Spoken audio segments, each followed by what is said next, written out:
The massive screens in Earth's Defense Command Center lit up with warning signals. Deep space sensors had detected something unusual near Pluto's orbit. Admiral James Miller stood from his chair, his eyes fixed on the main display. After 30 years of service, he knew this moment would come eventually. "Report," he ordered, his voice steady despite the tension in the room. "Sir, we're tracking 12 unknown vessels. They just appeared at the edge of our solar system," said Officer Tom White, his fingers moving quickly across his control panel. "They're using some kind of cloaking technology, but our quantum sensors can see right through it." Admiral Miller allowed himself a small smile. The aliens didn't know that Earth had detected their stealth systems years ago, when their scout ships had first visited the solar system. Humanity had been preparing for this day ever since. "Show me their formation," he commanded. The main screen shifted to display a tactical view. The alien ships were arranged in a standard attack pattern, exactly what Earth's military strategists had predicted they would use. 3 larger ships formed a triangle, with smaller vessels spread out in front of them. "Send the alert to all Earth defense stations. Silent protocol only. No visible changes to our orbital platforms," Miller ordered. The last thing he wanted was to let the aliens know they had been detected. Around Earth, hidden defense platforms powered up without showing any external signs of activation. Underground bases across the planet began preparing their forces. Everything was happening exactly as they had practiced in countless drills. The alien fleet moved slowly toward Earth, probably thinking they were completely invisible to human technology. They passed Neptune, then Uranus, taking their time to avoid detection. But every movement they made was being watched and analyzed by Earth's defense systems. Then, exactly as predicted, they'd broadcast their message. A deep voice boomed through the command center speakers.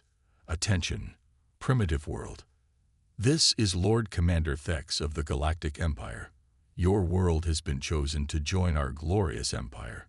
Submit to imperial rule or face the consequences of resistance. You have 24 hours to respond." The message repeated in several Earth languages. Admiral Miller waited until it finished, then turned to his communication officer. "Send our prepared response. Text only." On the alien ships, their commanders were probably expecting panic or immediate surrender. Instead, they received a simple message in perfect Imperial Standard language. "This is Earth Defense Command. The Sol system is a restricted zone. Your presence here violates our sovereign space. You have 1 hour to withdraw." The alien ships suddenly stopped moving. They probably couldn't believe that a primitive planet would dare to give them orders. Their response came quickly. "You dare to threaten the Imperial fleet. Your primitive weapons are nothing against our technology. Submit or be destroyed."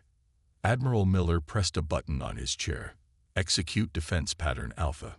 Across the solar system, hidden satellites and defense platforms began to move. Quantum shields flickered to life around Earth's major cities, but not the primitive energy shields the Empire would expect. These were 4th-generation dark matter barriers, technology that the Empire didn't even know was possible. "Sir," Officer White called out, "they're scanning us with their standard sensors. They can only see our older defense systems, exactly as planned." "Good," Miller nodded. "Let them think they know everything about our capabilities. Time to show them just a small taste of what they're dealing with." He pressed another button on his chair. "This is Admiral James Miller to all Earth Defense Forces. The day we've prepared for has arrived. Remember your training. Remember what we're protecting. Execute your orders as planned. Miller out." As he finished speaking, a small defense platform near Mars activated. It was one of Earth's older systems, purposely left visible to alien scans. The platform fired a single shot, a concentrated beam of quantum-disrupted particles. The beam hit one of the smaller alien ships, passing straight through its shields as if they didn't exist. The ship's engines died immediately. The alien fleet scrambled into defensive positions, probably shocked that their superior shields had failed so completely against a single shot from a primitive world. Admiral Miller smiled again. This was just the beginning. The Empire was about to learn that they had made a serious mistake. Earth was not the primitive planet they thought it was, and humanity was more than ready to prove it. "Send the second message," he ordered. The text flashed across space to the alien fleet. That was a warning shot. "You have 59 minutes remaining to withdraw. There will not be another warning." Lord Thex paced angrily on the bridge of his command ship. The humans had actually managed to disable one of his vessels with a single shot. This was not how first contact situations usually went.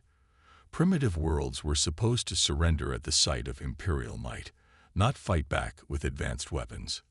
"My lord," his second-in-command reported, "the disabled ship reports all systems are dead. They can't even restart their backup power." Thex slammed his fist on a nearby console. "Impossible. These humans were supposed to be primitive. Our scans show they barely have space flight capability."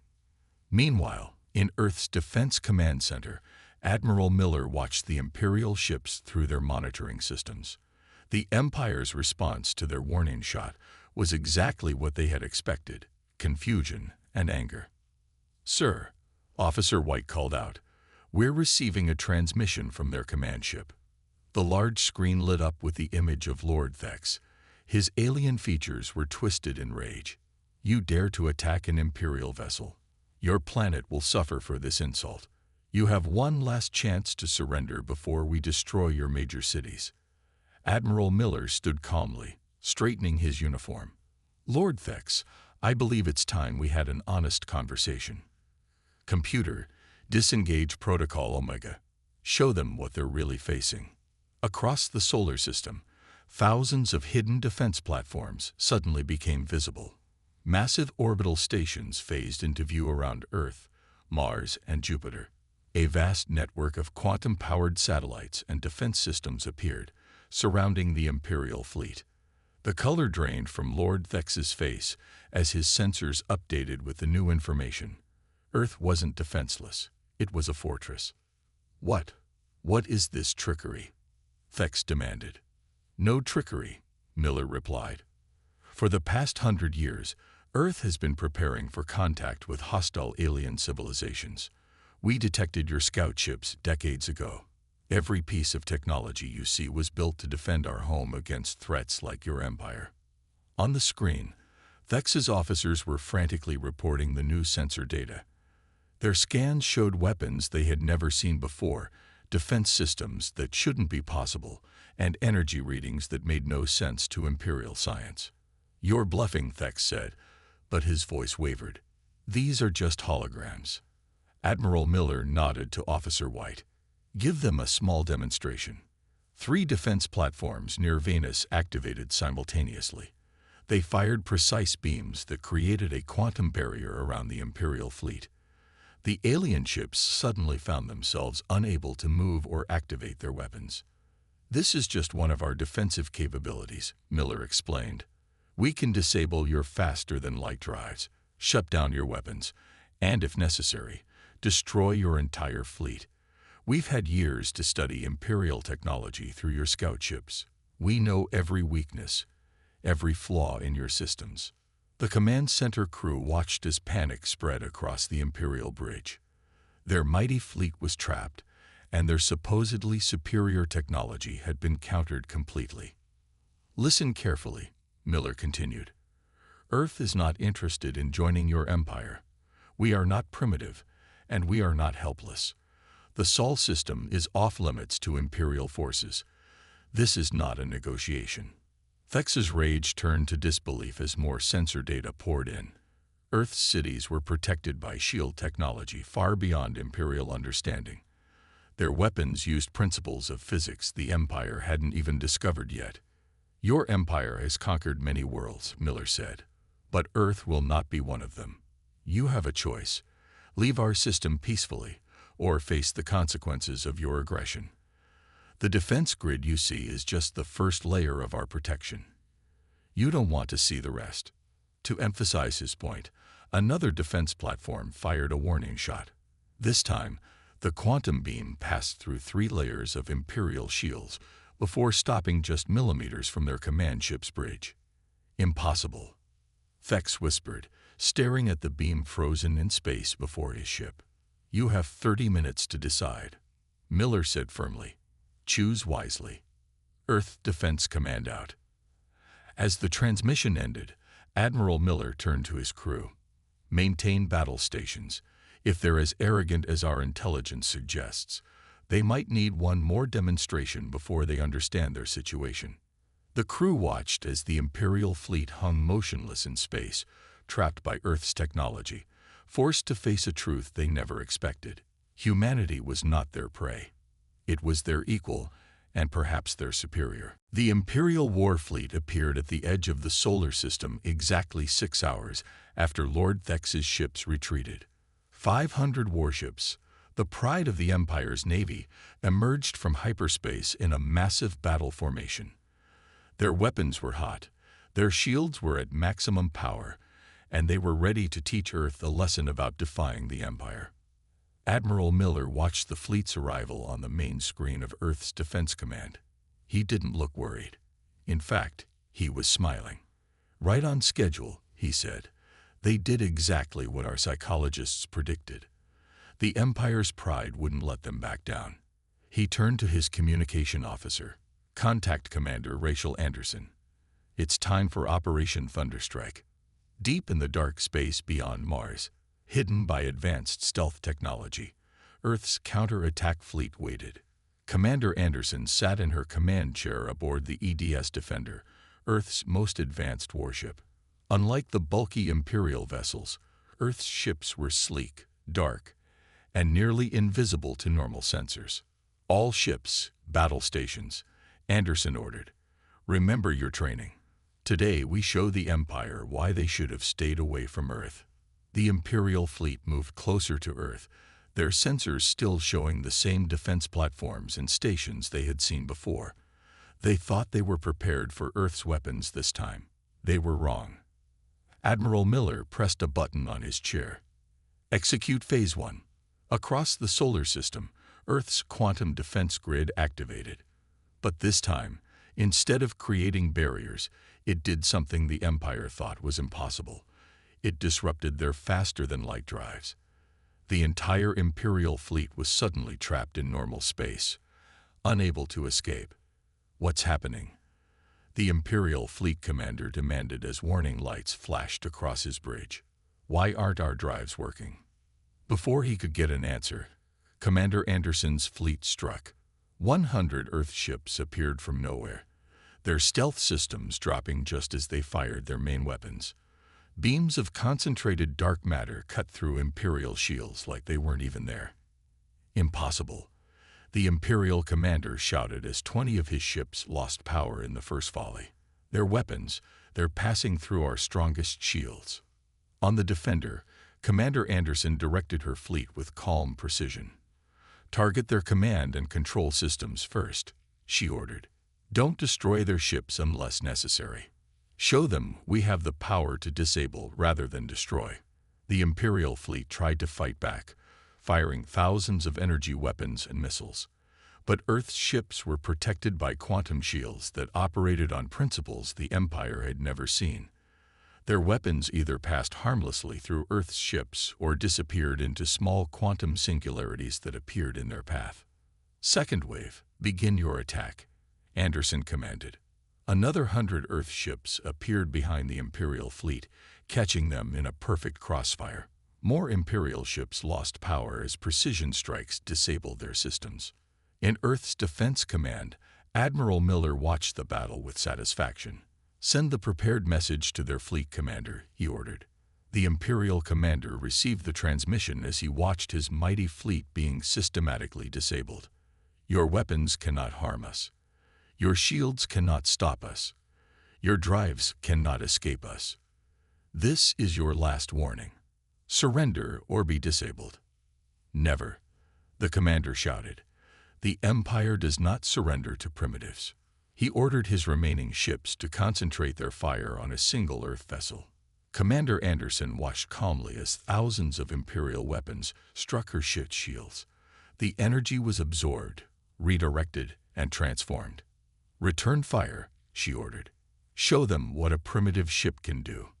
The Defender's main weapon charged up, drawing power from the absorbed Imperial attacks. A beam of pure quantum energy lanced out, passing through 30 Imperial ships in a line. Each ship's power systems shut down instantly, leaving them floating helplessly in space. "Status report," Admiral Miller called out.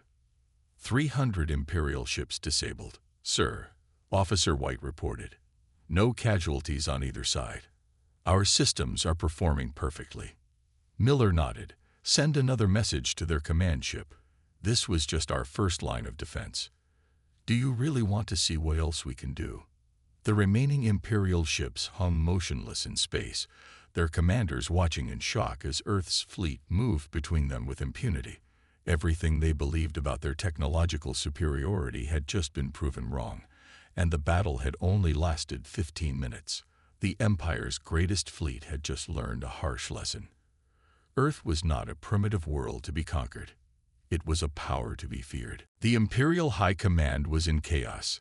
Their greatest fleet had been defeated in minutes, and their spies had just discovered something that changed everything. Earth wasn't just advanced. They had mastered a power that the Empire had thought impossible: dark matter control. Deep beneath the Rocky Mountains, Dr. Thomas Wright stood in Earth's most secret facility, Project Prometheus. Huge machines hummed around him, each one controlling massive amounts of dark matter energy. This was humanity's greatest achievement, hidden from the Empire's eyes until now. "Dr. Wright," Admiral Miller's voice came through the communication system. "Imperial spy satellites have detected the facility. It's time to show them what we can really do." Wright nodded, his hands moving across the control panel. "Activating full planetary defense system now, Admiral." Across Earth, something amazing began to happen. Dark matter shields appeared over every major city.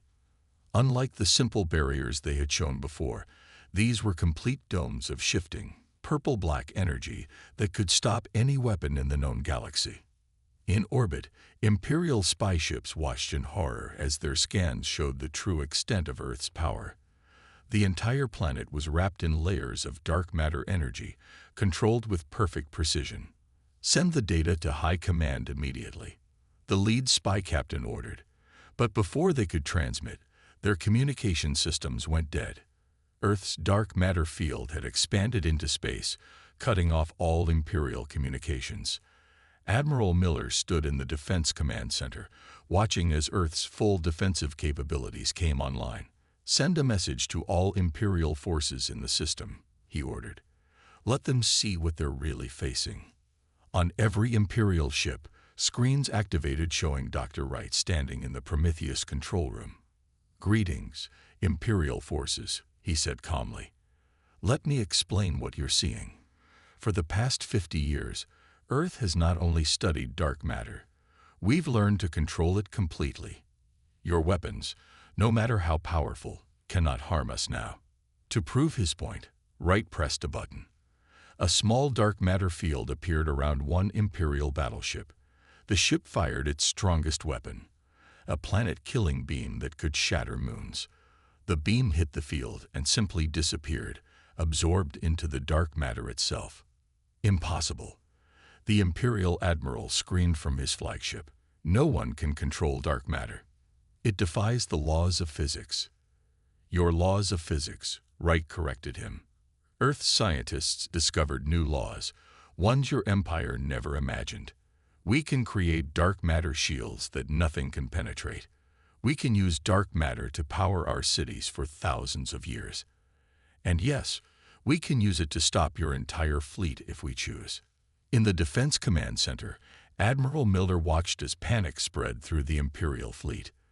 Their scans showed more and more of Earth's hidden technology. Dark matter reactors powered entire continents. Dark matter engines drove Earth's defense platforms. The whole solar system was filled with dark matter technology that had been invisible to Imperial sensors until now. "Sir," Officer White reported, "the Imperial flagship is charging its main gun. They're going to try a full power shot at New York's Shield Dome." Miller nodded calmly. Let them. Dr. Wright, please give them a demonstration. The Imperial flagship fired its most powerful weapon, a beam of energy that could crack a planet's crust. It struck New York's dark matter shield and bounced back, amplified by the dark matter field. The beam hit an empty spot in space that Wright had carefully calculated, creating a spectacular light show but causing no damage. That was one city's shield. Wright's voice came through again. Earth has thousands of these installations. Your most powerful weapons cannot hurt us, but we can shut down every system on your ships with a thought. The choice is yours. Retreat or face technology you cannot hope to match. In orbit, the Imperial ships began to power down their weapons. Even their prideful commanders could see the truth. They had completely underestimated Earth. The planet they had come to conquer was protected by technology far beyond their understanding. Admiral Miller smiled as he watched the Imperial ships backing away from Earth. "Send the final message," he ordered. The message was simple. The Sol system is now closed to Imperial traffic. Any further incursions will be met with the full power of our dark matter technology. This is not a negotiation. This is a fact. The Empire had just learned that Earth wasn't just ready for them. It was decades ahead of them. And this was only the beginning. News traveled fast across the galaxy. On 1,000 worlds, people watched smuggled videos of Earth's defense systems stopping the Empire's strongest weapons. The mighty Imperial fleet, which had conquered hundreds of planets, had been defeated by a single world's technology. In the Imperial Palace on the capital world, the Emperor himself watched these recordings with growing anger. His advisors stood nervously around him, waiting for his reaction. "How?" the Emperor demanded. "How did one primitive world develop technology that makes our fleet look weak?" Meanwhile, on Earth, Admiral Miller was meeting with Captain Mark Roberts of Earth Intelligence. They sat in a secure room deep within the Defense Command Center, reviewing data from across the Empire. "Sir, our plan is working perfectly," Roberts reported, showing holographic maps of the Empire. "Every time their news networks block videos of our defense systems, we broadcast them again through their communication satellites. The whole Empire is watching their fleet retreat." Miller nodded with satisfaction. "And the other species they conquered?" "Already responding," Roberts said with a smile. "The Centaur worlds have declared independence. The Rigel systems are refusing to pay Imperial taxes. 3 more star systems have asked Earth for help." Across the Empire, revolution was spreading.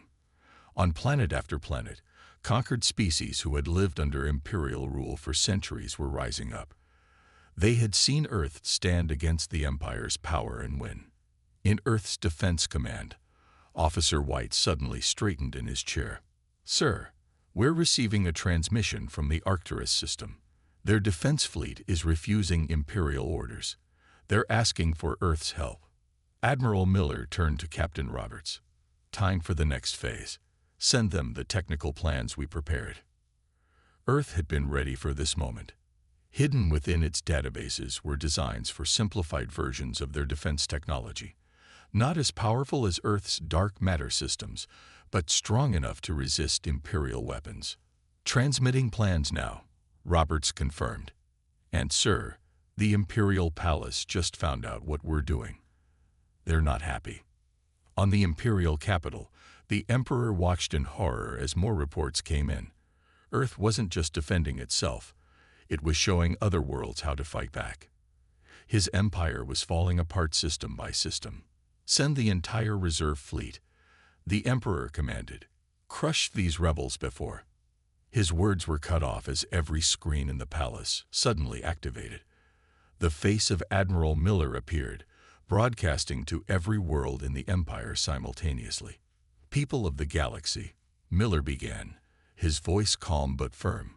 "The Empire has told you that resistance is impossible. Earth has proved them wrong. We have shared our shield technology with the Arcturus system.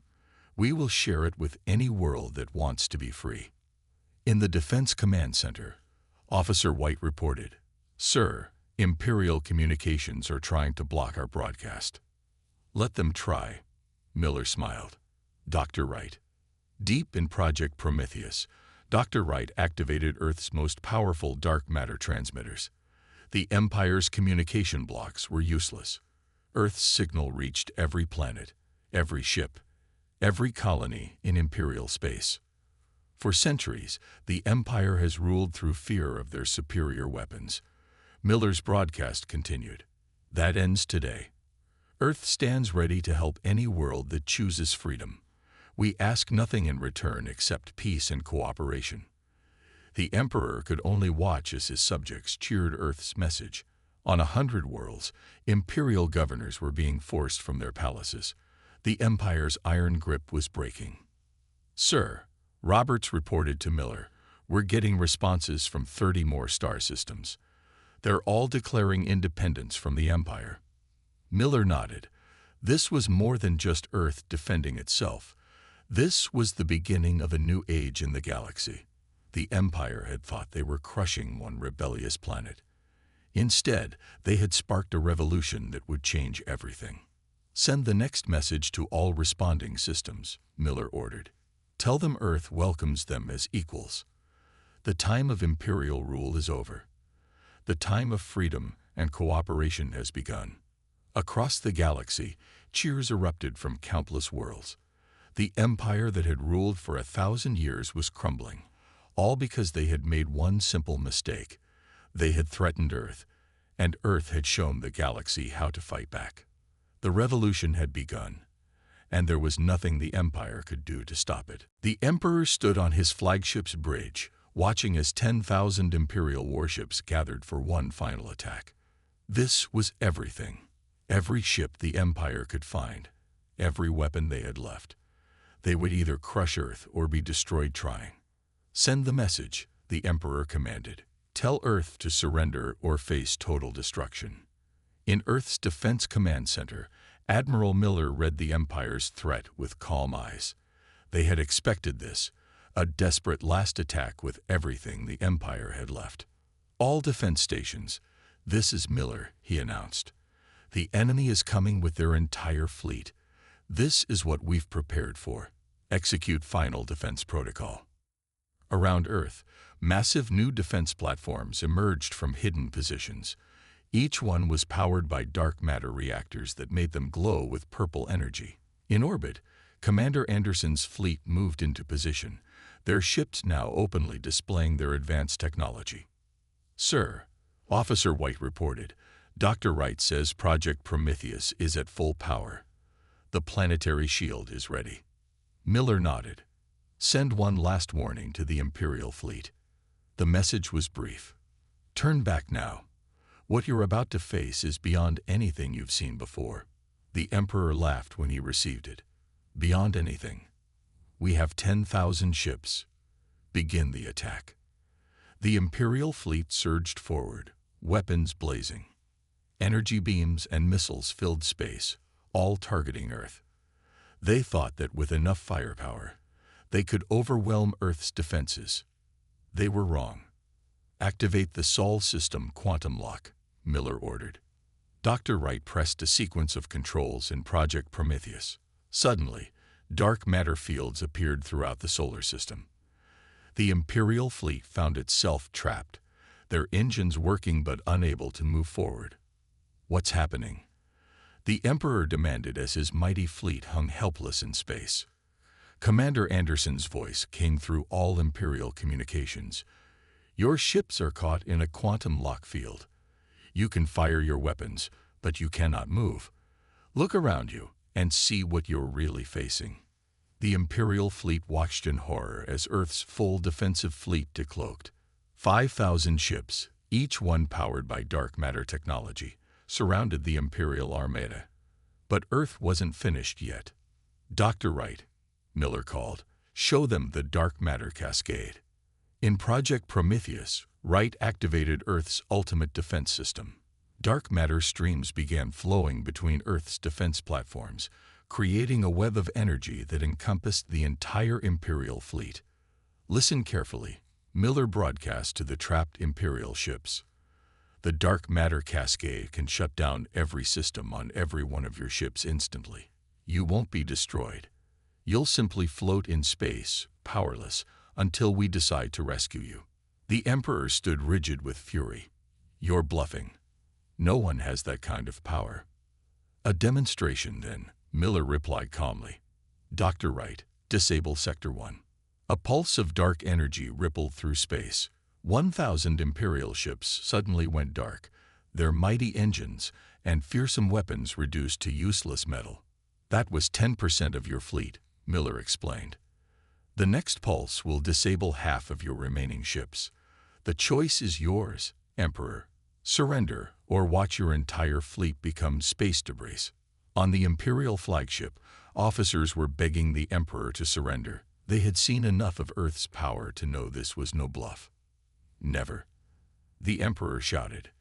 "The Empire does not." His words cut off as another pulse of dark energy swept through space. 5,000 more Imperial ships lost power. Now more than half the Emperor's fleet floated helpless in the void. "Final warning," Miller announced.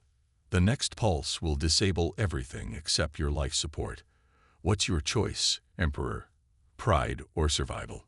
In the terrible silence that followed, the Emperor looked at his mighty fleet, now mostly powerless, surrounded by Earth's advanced ships. 10,000 warships had come to crush one planet. Instead, they were trapped like insects in amber. Finally, the Emperor's shoulders slumped. We surrender." Admiral Miller nodded to his crew. "Begin rescue operations. Bring their crews to the emergency stations. Show them that Earth knows how to be merciful in victory."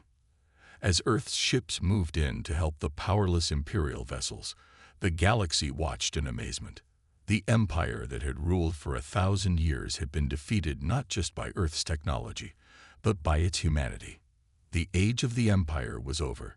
The age of Earth had begun. 1 year after the Empire's surrender, the Great Hall of the newly built Galactic Council on Earth was filled with representatives from 100 worlds. Admiral Miller stood at the main podium, looking at the diverse gathering of species who had once lived under Imperial rule.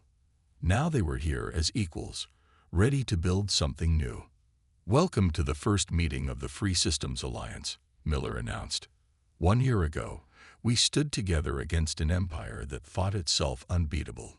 Today, we meet as friends to ensure such tyranny never rises again.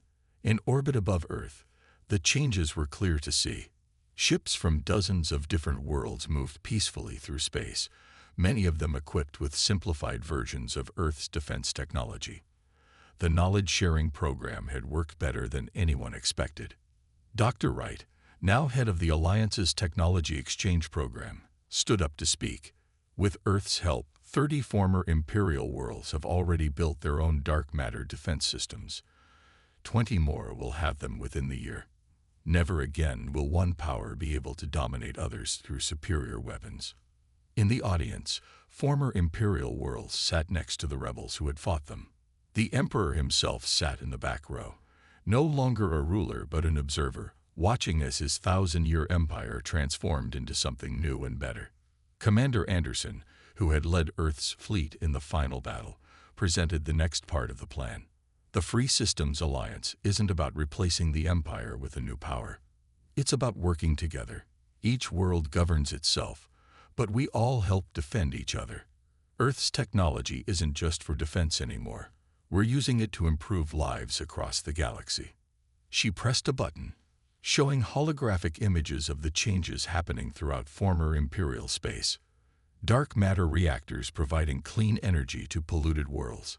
Earth's quantum shields protecting colonies from natural disasters. Former Imperial warships rebuilt into exploration vessels, charting new regions of space. But perhaps our greatest achievement, Miller continued, is what we didn't do. When we defeated the Empire, we could have taken control. We could have become the new rulers of the galaxy. Instead, we chose to share our knowledge, to help others stand on their own. The hall erupted in applause. On countless worlds, people watched the broadcast of this historic meeting. The fear that had ruled their lives under the Empire was gone, replaced by hope for a better future. Officer White, now Ambassador White, stood to read the final agreements. Each member world of the Alliance keeps its independence. Earth will continue to share defensive technology, but never weapons of aggression.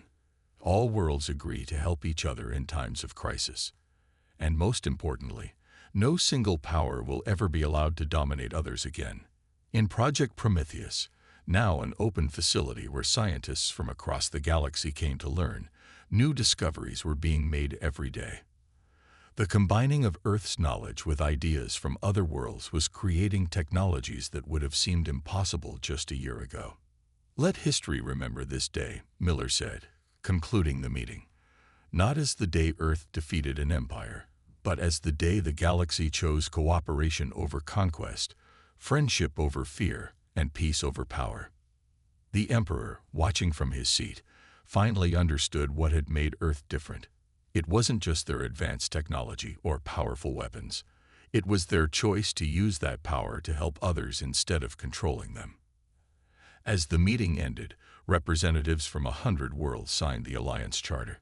Each signature represented a free world, choosing to join together not through force or fear, but through mutual respect and cooperation. Admiral Miller looked out at the gathered species, former enemies now working together, former slaves now standing as equals. Earth had done more than just defeat an empire. It had shown the galaxy a better way forward. The Empire thought they would add Earth to their collection of conquered worlds, he said quietly to Commander Anderson. Instead, we helped free every world they had ever taken. Not bad for a primitive planet.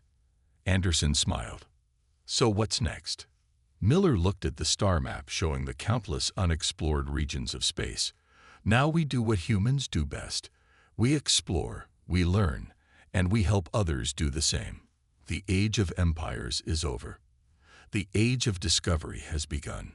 Across the galaxy, a new era of peace and cooperation was dawning. And it all started because one primitive world dared to say no to an empire.